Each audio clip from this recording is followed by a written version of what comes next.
Hey guys, Lord Naren White here, the Holy Ghost, the one true God, back with you with the next video in my series reading The Adventures of Huckleberry Finn by Mark Twain. Without further ado, returning to The Adventures of Huckleberry Finn as read by Lord Naren White. Chapter 2.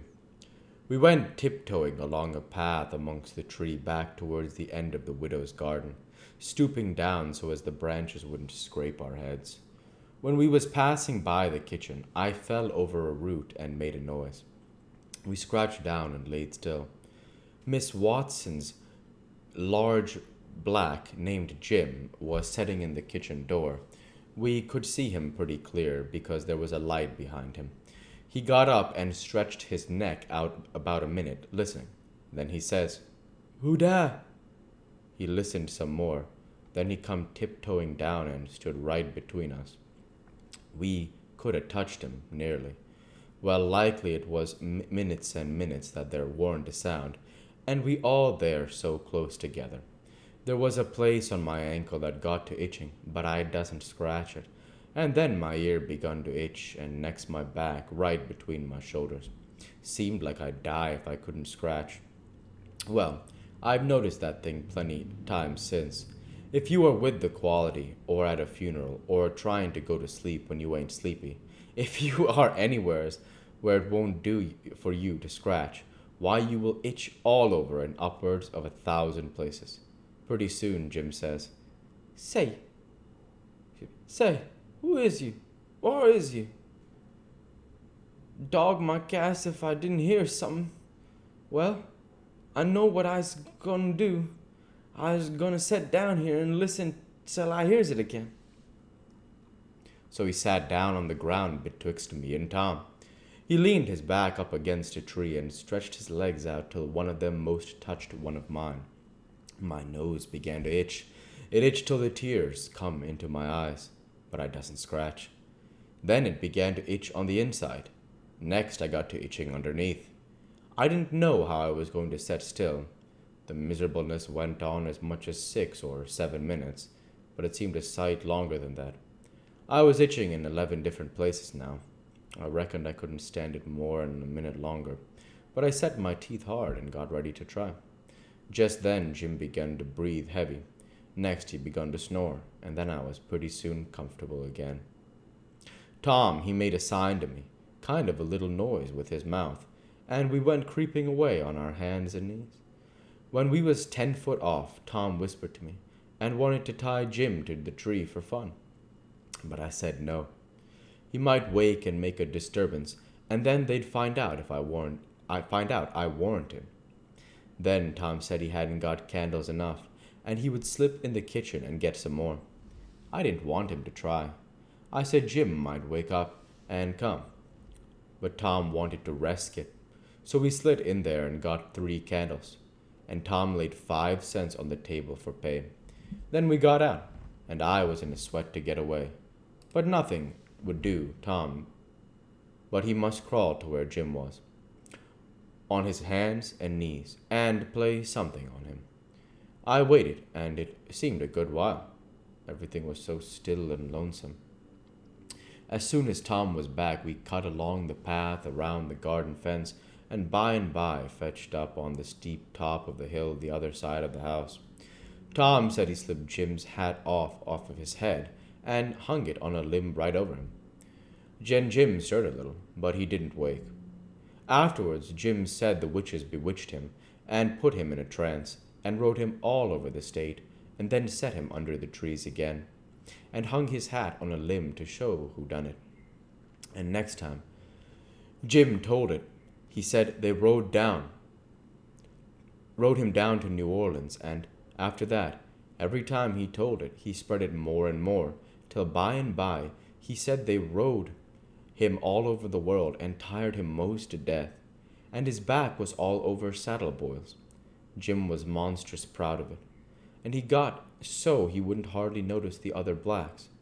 Blacks would come miles to hear Jim tell about it, and he was more looked up to than any black in that country.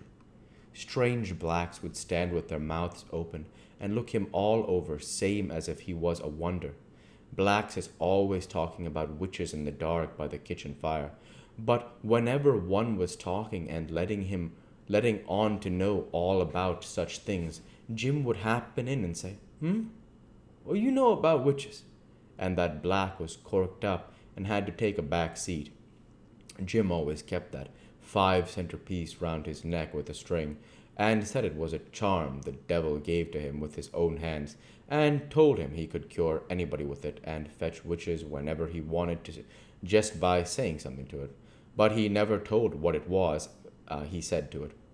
Blacks would come from all round there and give Jim anything they had, just for a sight of that 5-center piece, but they wouldn't touch it, because the devil had his hands on it.